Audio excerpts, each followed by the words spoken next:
जी नमस्कार दोस्तों, क्या हाल चाल बच्चों, मेरे प्यारे प्यारे बच्चों।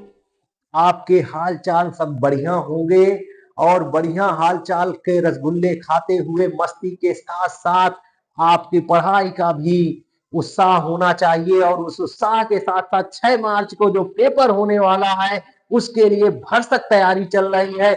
उसमें जो पेपर में आने वाला क्वेश्चन आज आपको बताने जा रहे हैं जो कि है proton proton cycle. Proton proton cycle होता क्या है स्टूडेंट्स, ध्यान देंगे। नए नाभिकीय आंकड़ों के आधार पर नए नाभिकीय आंकड़ों के आधार पर यह विश्वास हुआ कि सूर्य में जो कार्बन साइकिल की अपेक्षा एक अन्य साइकिल की अधिक संभावना हो गई। क्या हो गई? सूर्य में कार्बन साइकिल की अपेक्षा एक अधिक अपेक्षा अन्य साइकिल की अधिक संभावना हो गई, जिसे क्या कहते हैं? प्रोटॉन प्रोटॉन साइकिल कहते हैं। ध्यान दीजिए, सूर्य में कार्बन साइकिल की अपेक्षा अन्य एक साइकिल की प्रबल संभावना हो गई, जिसे प्रोटॉन प्रोटॉन साइकिल कहते हैं। यह प्रोटॉन प्रोटॉन साइकिल भी कई हाइड्रोजन नाभिक संलयित होकर एक हीलियम नाभिक का निर्माण करते हैं। उसकी भी प्रक्रिया वैसे ही होती जैसे कार्बन कार्बन साइकिल। चलते हैं, इसको लिखते हैं।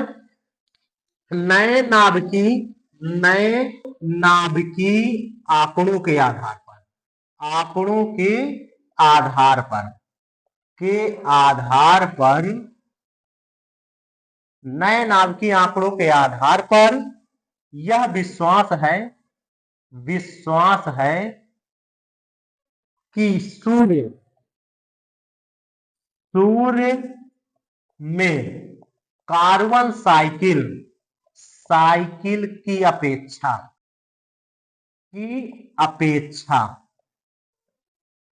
कार्बन साइकिल की अपेक्षा एक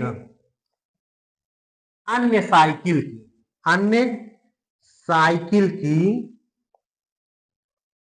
की प्रबल संभावना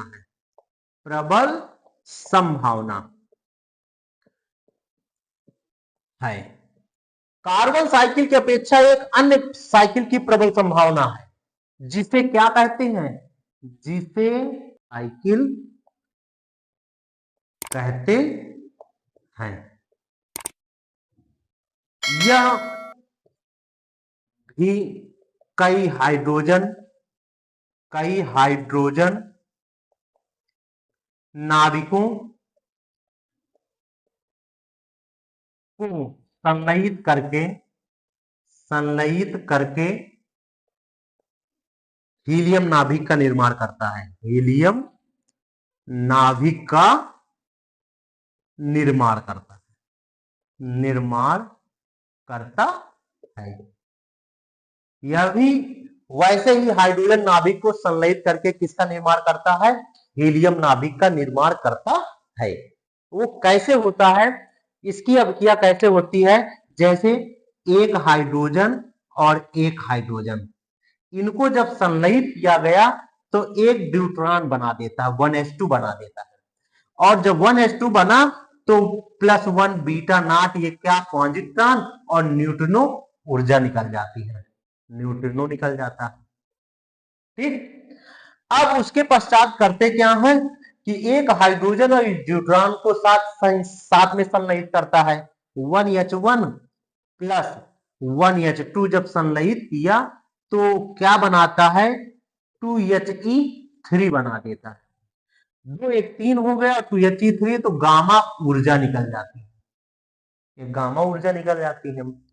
अब ये 2he जो 3 है, ध्यान दीजिए, 2he3 ये जब संलयित होता है तो हीलियम नाभिक का निर्माण करता है। किसका बनाता है? हीलियम। 2he4 बना देता है। 1h1 और 1h1 ये हाइड्रोजन भी बाहर हो जाते हैं। ये फर्स्ट इक्वेशन है, इसको सेकेंड इक्वेशन बना लेते हैं, इसको थर्ड इक्वेशन बना लेते हैं। समीकरण जो फर्स्ट है इसमें भी 2 का गुणा कर देते हैं, इसमें भी 2 का गुणा कर देते हैं, और दोनों में समीकरण 1 और 2 में 2 का गुणा करने के पश्चात समीकरण 3 से जोड़ देते हैं। तो जोड़ने पर लिखते हैं समीकरण 1 व 2 में 2 से गुणा करके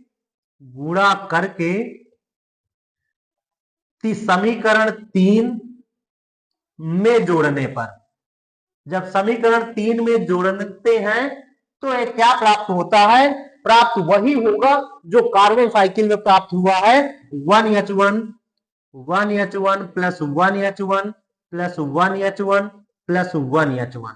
ध्यान दीजिए, यही 4 हाइड्रोजन नाभिक, एक एक एक, और इससे भी एक बचेगा और सब कैंसिल हो जाएंगे इधर से उधर।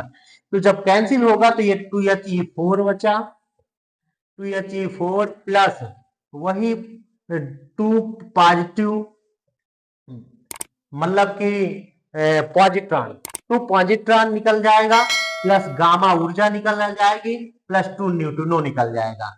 यही आपका क्या निकल आता है, जिससे ये पता चलता है। ये कैसे नोट कर दिया, इसको कैलकुलेशन करोगे, कैलकुलेशन करने पर ये 100% यही आएगा, और सब इधर से उधर क्या कर देंगे, क्रॉस कर देंगे, जो कि कार्बन साइकिल के सदृश है। जिस प्रकार कार्बन साइकिल में निकला था उसी के समान है, लेकिन ये थोड़ा सा अन्य संभावना के अनुसार ये निकला है, तो इसका नाम क्या हो गया, प्रोटॉन प्रोटॉन साइकिल। ये भी स्टूडेंट 2 ही नंबर में पूछा जाता है कि कार्बन कार्बन साइकिल क्या है, प्रोटॉन प्रोटॉन साइकिल में। तो प्रोटॉन साइकिल के लिए भी वो हाइड्रोजन नाभिक, 4 हाइड्रोजन नाभिक संलयित हुए, एक हीलियम नाभिक का निर्माण कर दिए, वो कार्बन साइकिल के समान ही ये भी प्राप्त हो जाता है। स्टूडेंट सभी को समझ में आ गया हो तो इसको नोट कर लेते हैं, और वीडियो को लाइक एवं सब्सक्राइब करिए। Thanks for watching this video.